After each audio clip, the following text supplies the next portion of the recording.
So, can you make cinematic movie looking videos with a Nikon Z50, Z50 if you're Canadian, and I'll be using my 16 to 50, 3.5 to 6.3 kit lens with my AK 2000 Tech right here. Link in the description if you want to check out this budget-friendly gimbal. I'll be using this with my kit lens, putting it into a real-world test of how you can make cinematic-looking videos even if you have a Nikon video or camera. And if you stick all the way to the end, I'm going to show you a little bonus for all you serious videogs out there. And I'm going to walk you through, give you my exact video of how I did, what my mind process was, and I'm going to show you the before and after of how I edited it in post-production. Yeah, enough yapping, stick to the end, and smash this video if you want to see more of these videos. You know, that thumbs up, subscribe, notification bells, enough yapping, Peter. Let's get straight into this video.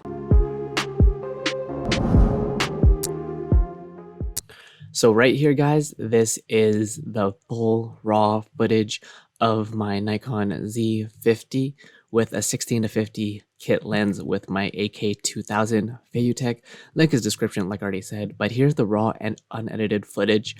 And you'll get to see all the bloopers, what it actually takes. And for this shoot, it was simply just one taker.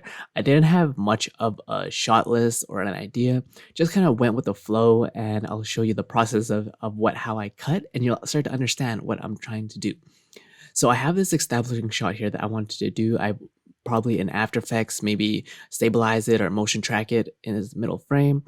I did have a lot of these 120 frame slow motion that I thought were really cool or cinematic looking shots. Yes, they are filmed in 120 frame, upscaled, so it's at 200%.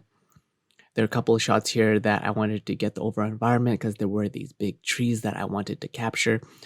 And I was shooting, I think, at 100 ISO, 1/50, of course, if it was in 4K, 250 if it was in 120 frames per second, and shooting with a flat picture profile.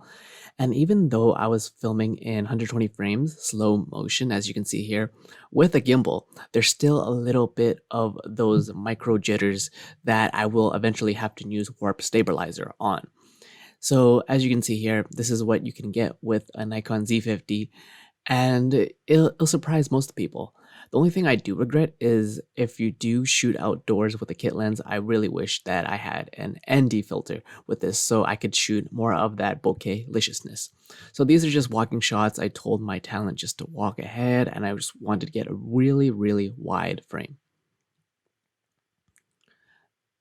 Here is another just establishing shot. This is actually in 4K walking shot. I don't know if I'm going to use this. This is just essentially just the rough pieces together. And this was just a random clip that I decided to see how much detail that you actually capture with the Z50 up close. You see how much hand detail there is. Here's just a random shot of me trying to walk up these stairs to see how stable it is with VR on. VR is on normal mode, walking up these stairs here, as you can see.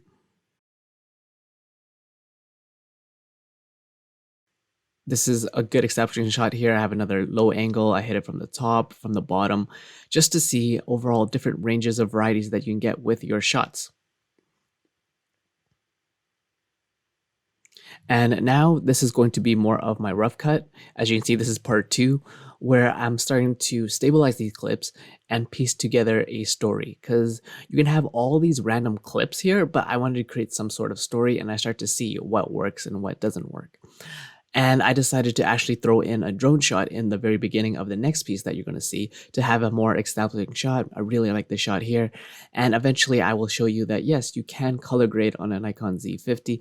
And all the clips in the third part will be with warp stabilizer out varying from 1 to 20%. But for the most part, yes, there will be some noise. But you can film cinematic videos with the Z50 right here, as you can see. A little wobbly, but all these footage, it's clean, right? You're filming outdoors. I'm filming at 100 ISO. I think my shutter speed was 1/50, anywhere from 4.5 to 5.6, just to cut out the light. And I decided for the final clip of this to not use any of this footage because I thought it looked a little bit too cheesy. And here is what I came up with, guys. Enjoy.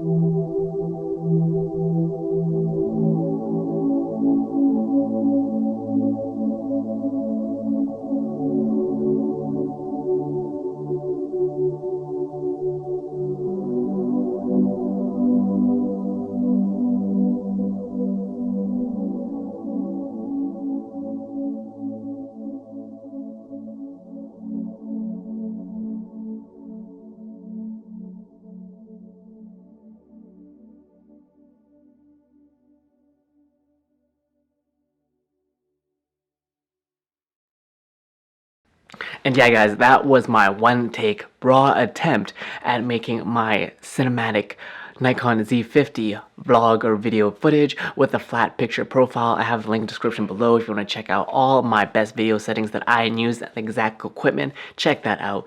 And like I said, if you watch it this far, you must be invested into Nikon camera gear. And yes, you can make a career and video editing jobs and gigs with a Nikon Z50.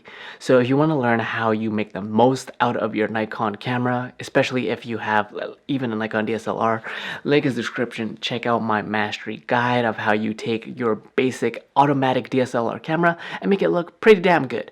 And if you want to take your career and jumpstart your freelance career with video editing and remote video editing and being a videographer, I do have my how to jumpstart your career, make your first $1,000 as a content creator freelance. I show you everything that I know. Link description below as well as in the comments. Check that out. My name is Peter, and like you guys already know, everything I said is in the description and comments below, especially with all my gear. I always get questions like, what gear are you using? What lens? Link is in the description below, guys. My name's Peter. You're watching Broke Visionary Collective, and yes, you can make creative looking good videos with the Nikon Z50. You're watching Broke Visionary Collective, where we all start with nothing, but you can always create something. Cheers, guys.